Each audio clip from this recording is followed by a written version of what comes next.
child comes in. So it's all about relationships. And I believe that Metatron and Aurora are very willing to work with people. If you get interested in the calendar, they're here on Kaua'i, you have their contact information. They would be happy to do some follow-up work if whoever would like to know more about the calendar. And did I hear you that it sounds like you've been introducing yourselves to the calendar? This group here in front, or somebody you know? Quite a while ago, the opening the last cartoon, I got involved with it, and having read much of what your husband and all of you have written, and I began, so it's wonderful to come back and forth. Well, very good. You know, yeah. And there's just so many, we have so many paths in this life, there's so many forms, and it just, certain people, if this is something that lights your fancy or it sounds like something you'd love to get interested in, it's totally available. And I think probably on all of the islands, there's probably at least a few people on each island doing things. So, I can talk a lot more story, tell you more about some travels, if you're interested. Can I say something? Yes, of course. What I wanted to say, I'm thinking back to when I went to the first Earth Wizards conference, which was, I guess, 10 years ago. And I was introduced to the calendar 13 or 14 years ago. And it's become such an integral part of my life. When we look at this, it seems complicated because there are a lot of numbers. But if you continue to look, and I'm sure that Lloydine will reiterate this, but I wanted it to come out of a different mouth that's also had an experience. It's the same patterns again and again and again and again. And it's the same basic numbers. And the essence is, when we start following that daily kin code spell, we are in it.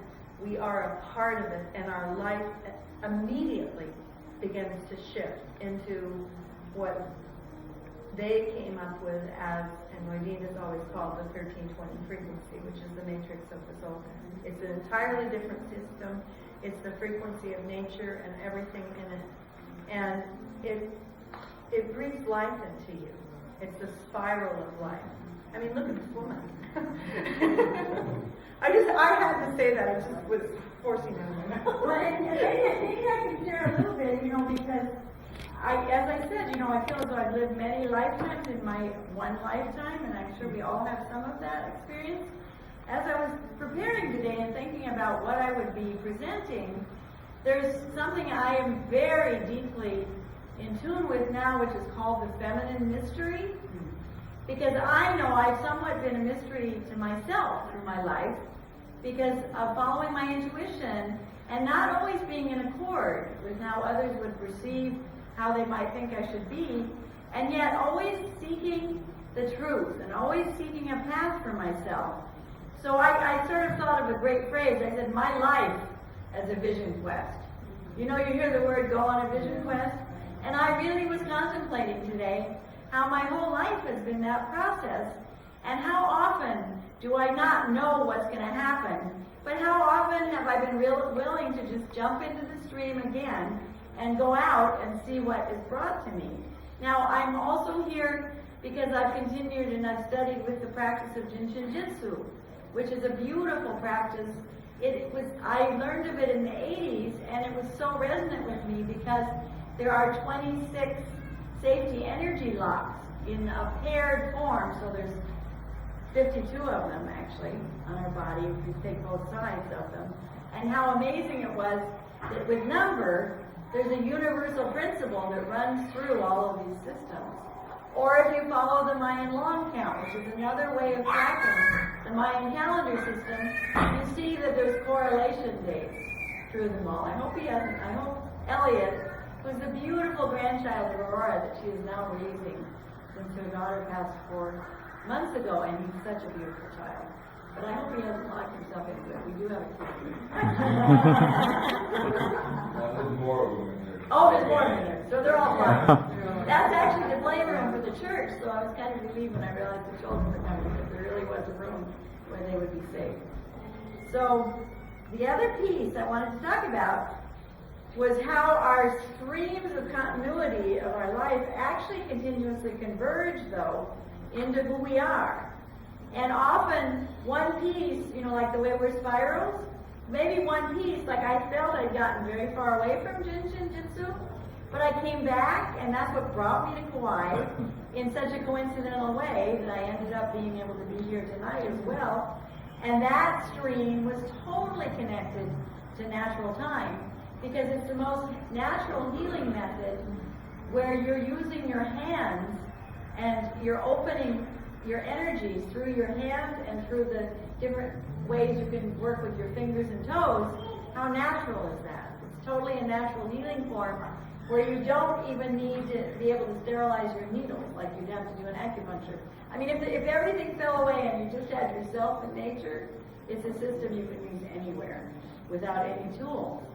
And we often talked about this dream spell as being a kind of toolkit that once you knew the system on your fingers and toes, you wouldn't need any tools except you'd know the count in your head.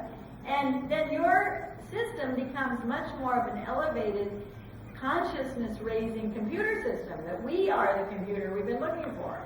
So instead of sitting in front of a screen, as you synchronize yourself in this time, the beauty of a 13-month calendar is perpetual. Every month looks exactly the same, and so my birthday is always on the 14th day of that month. In our current system, your birthday moves all around, it's different days of the week. Under this system, and I want to hold up Eden Sky's calendar because it'll show you each of the months, and she's integrated a lot of different philosophical quotes in this. She's a very, interesting person. She always brings in artists. But there's also, remember the color code I talked about? Aha! Look at this. There's a red week, a white week, a blue week, and a yellow week. And so that pattern even goes to the weeks, because there's 4 weeks in a 28-day month. And then when you get to the day out of time, which will be the July 25th, we will have next Sunday, won't be any day of the week, and there are celebrations all over with planetary kin who are going to celebrate it as a day out of time, meaning it's not a Monday, Tuesday, or Wednesday, it's no day of the week, but it does have its own glyph and its own tone. And it happens to be the yellow self-existing star, and it's kin 108. And I'll just read you another one of these code spells, just so you get some more flavor. This will be next Sunday, so I don't know if on Kaua'i there will be any celebration, but if you hear of one, you might want to go to it. It's yellow self-existing star. I define in order to beautify. And that's because it's the 4-tone. The 4-tone defines. Why? We have 4 directions. We have front of the body, back of the body, right and left. 4 is defining. Measuring art. That's a beautiful sort of idea. Measuring art. You can both measure and you can have the art. I seal the store of elegance with the self-existing tone of form. I am guided by the power of flowering. Well, the seed flowers, the seed energy. And we're just completing a seed here, actually. And then it says I'm a galactic activation portal. Enter me. What does that mean? That means on this 260-day cycle, these special days coded in green are like extra pizzazz days where you get a little extra boost from the galaxy. So I happen to have my birthday on one of those days, and I've always taken some pride in that it just gives you a little bit more galactic connection. That's fun. But everyone goes through those portals in your 52-year cycle. So here I am in my radial matrix. We use the word radial matrix because there's a continuous spiral. There really is no linear starting point and no absolute ending point. Everything is cycles within cycles within cycles. And when we understand natural time, it can give you a great sense of confidence that if you happen to be in a very difficult cycle, guess what? Change is constant, and it changes in both directions. Sometimes you have a really good cycle where everything's working well. Other times you fall into a little bit of a crunch, but that's when you need your relations. You need to call out. You need your planetary kin to work with you. And there are 3 principles that we developed in the process of taking on our role as a planetary kin. And one was to acknowledge that we all have